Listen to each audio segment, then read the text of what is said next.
کارمندان تیب از در تاجیکستان خبرنگار ازیا پلوس عبدالله غربتی باز از جانب افرادی نامعلوم مورد حمله قرار گرفت. خبرنگار برای نوشتن گزارش درباره ساکنان قربانیان آفتی طبیعی در ولایت ختلان دهه اویلی رفته است. وقتی که روزنامه‌نگار به خیمه‌هایی که قربانی‌ها زندگی می‌کردند نزدیک شد، یک ماشین به سوی او برخورد.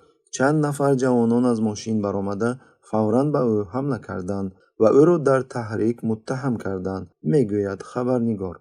من گفتم که روزنامه‌نگار هستم و برای نوشتن مقاله آمدم، ولی آنها گوش نکردند و یکی از آنها مرا لطوکوب نمود. دیگران تماشا می‌کردند. شخصی مرا لطوکوب کرده خود را رئیس جماعت معرفی کرد، گفت خبرنگار.